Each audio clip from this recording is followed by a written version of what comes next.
So Easter's coming up, and I thought, why not do something kind of Eastery? What's Eastery? Cooking rabbit? That's kind of weird. So today, I'm going to show you how to make an herb-crusted rack of lamb with confit, turnips, carrots, and a little bit of fresh snap peas in there. Confit and duck fat. So we're gonna do an herb crust on this lamb. It's gonna be awesome. You're really gonna enjoy it, and it's kind of Eastery. Let's do it.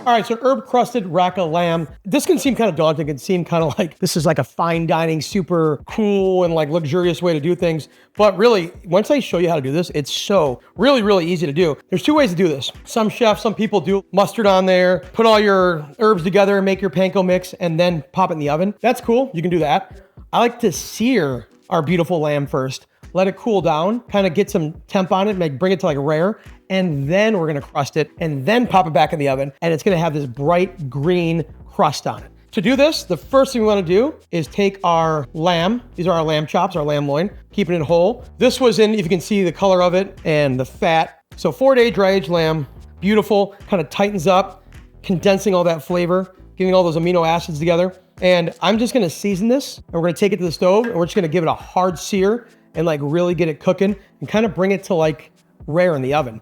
And then we're gonna cool it and we're gonna make our panko. It's gonna be delicious. Let's season this up. So first off, generous amount of salt. It's really kind of hard to over salt meats, especially a thick cut of meat. And always get the other side. And then I always like to take my sides and kind of mop up all that salt. Once again, we're gonna take it. We're just gonna mop up all that pepper, all that salt.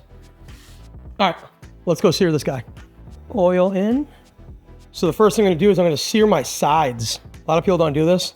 You don't need to do it. I just like doing it. I think it's fun.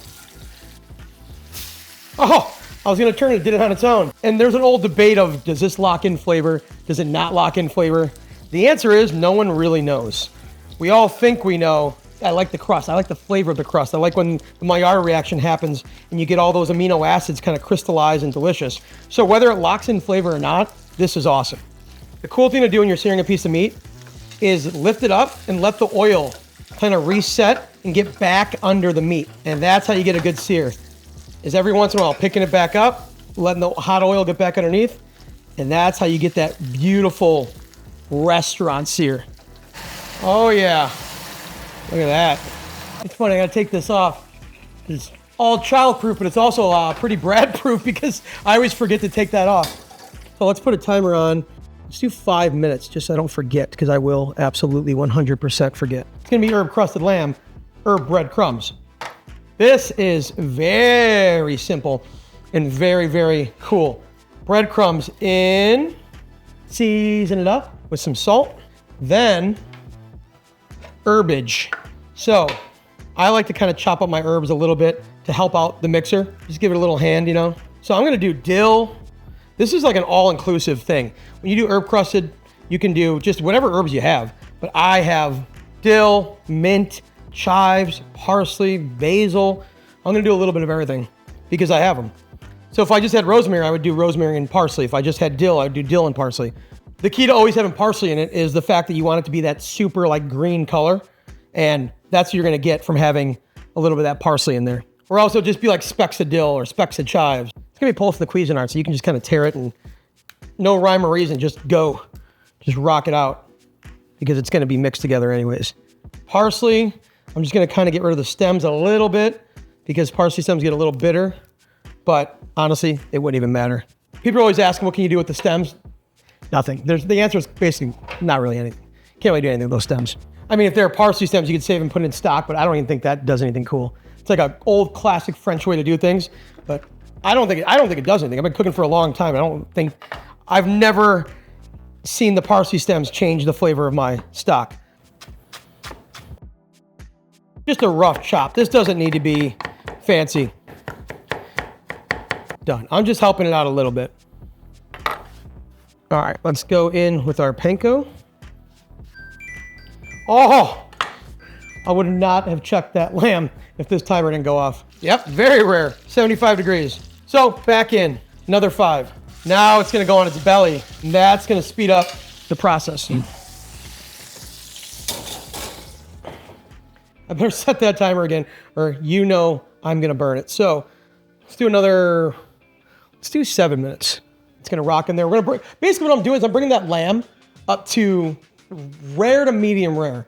And as it rests, it's gonna kinda go to medium rare, and then it's gonna cool down just enough where we can put the mustard on it and the breadcrumb coating, put it back in there, and seal up that breadcrumb in there. I know this slows us down, but it's in my nature. I can't stop cleaning. It's like, I have to work clean. Oh my God, doesn't that feel good? It's like taking a shower. Breadcrumbs, herbs, salt. Let's do a little pepper. If you don't have a fancy Cuisinart that does this, just chop them by hand. Chop all your herbs up, mix with your breadcrumbs. Nobody's gonna care. It's gonna taste delicious.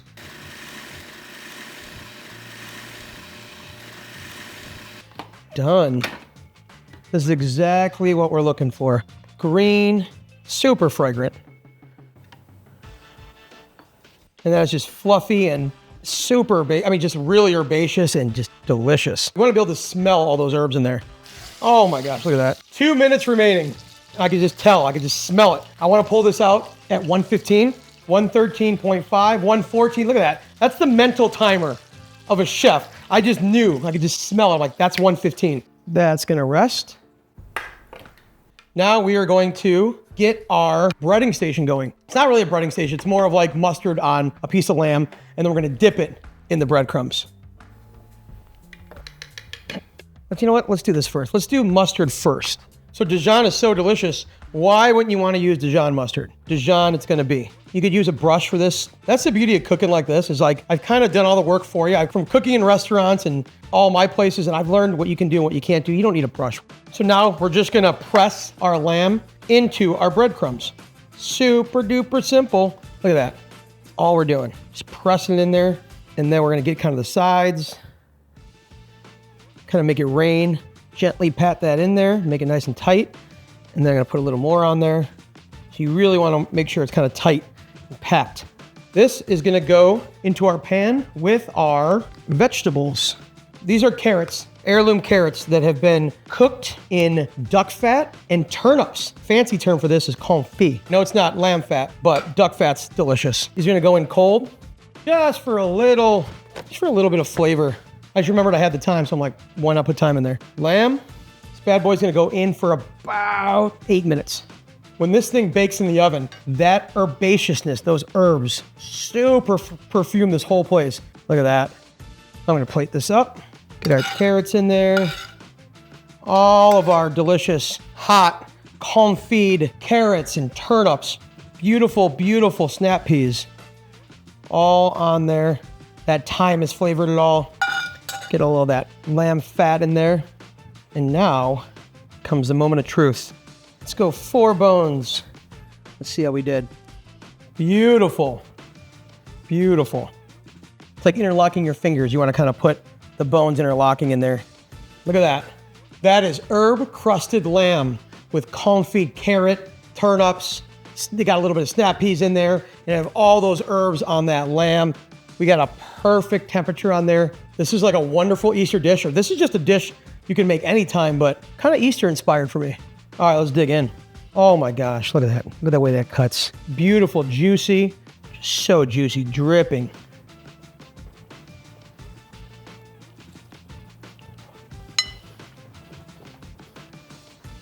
Wow. And you get a little of that herbaceousness of all those different herbs in there, which is that lamb fat that we kind of seared off, so it kind of crisped up a little bit. That cut of that Dijon, which is not very strong at all. It just kind of finishes with that. And this isn't gamey, it's juicy, it's delicious. This is like an amazing dish. All those flavors combined with all those herbs, a little bit of that Dijon, and then you have these like confit carrots and turnips.